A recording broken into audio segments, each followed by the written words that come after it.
The state's reparations board approved a plan that would give up to $1.2 million to eligible black residents. And it would issue a formal apology for slavery. That plan could cost an estimated $800 billion. Does California have it? No! That's more than 2.5 times the state's annual budget.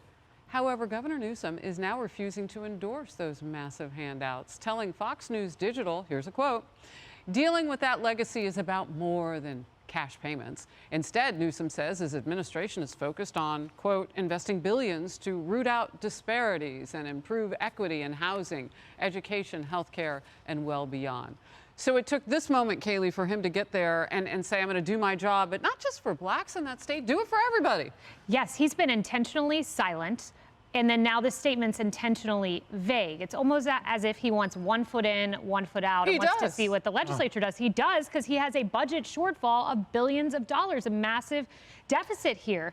So this is not a clear endorsement of cash payments, absolutely, but it also is not a clear signal that he's going to ignore them and say, I'm not doing it. And perhaps here's why, because there's pressure on him to use executive action if it doesn't go through the legislature. One activist said $5 million is too little.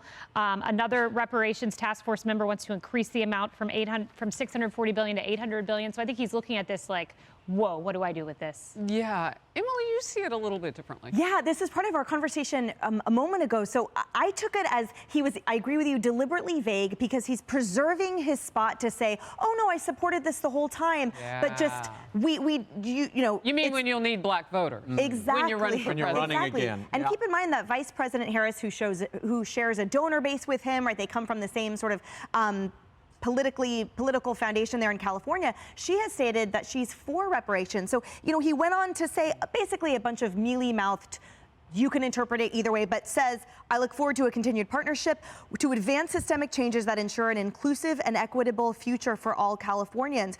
I've been hard at work addressing breaking down barriers to vote, bolstering resources to address hate, enacting sweeping law enforcement and justice reforms, strengthening economic mobility. So he's using all the touchstone verbiage without actually enacting or citing specific policy that has uplifted anyone of color in that state, because the whole state is sinking. But I think the point is that he's carving out a position for himself to say, oh, no, I totally supported it. This just wasn't the best way, because he knows he can't afford it.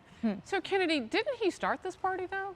With that board? Yeah, very much so. But, you know, you look at this, and he was the mayor of San Francisco. All you have to do is talk to some of the Chinese Americans whose ancestors were targeted for all sorts of unspeakable harassment and, you know, essentially given work projects that amounted to death. So, you know, it's like, where does it end? And can the state support that? Can it support the sins that have existed for generations? That's an interesting question, because I know I was reading there was at least one Japanese family among those who were in favor of reparations.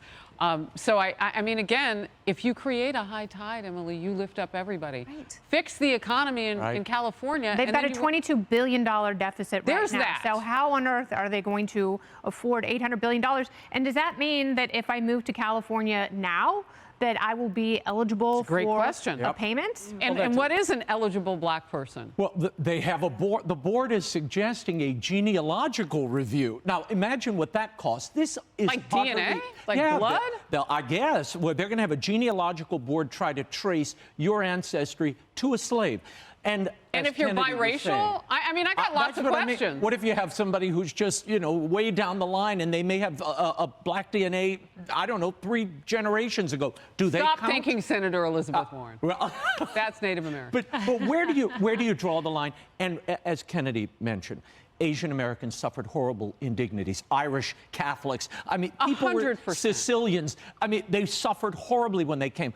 America is about the promise of today, not the imperfections of the past. We have to focus on that and provide that opportunity for everybody. But drawing genealogical lines and you're in, you're out, we're going to pay you reparations, this is madness, and it's not the American way. Kaylee, I want to go back to what you started with, and that is this idea of vagueness. Because if you could do all of what Raymond just said, you wouldn't have to be vague about this. Yeah, no, that's exactly right. I mean, I've never quite heard it put that way, Raymond. I thought that was really powerful. You said the promise of today, the American dream today. Let's fix the inequities of today. There are inequities today, and not look to the past and provide cash payments, because the vast majority of Americans are against it, I think to the tune of 70%.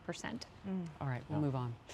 I'm Steve Doocy. I'm Brian Kilmeade. And I'm Ainsley Earhart. And click here to subscribe to the Fox News YouTube page to catch our hottest interviews and most compelling analysis.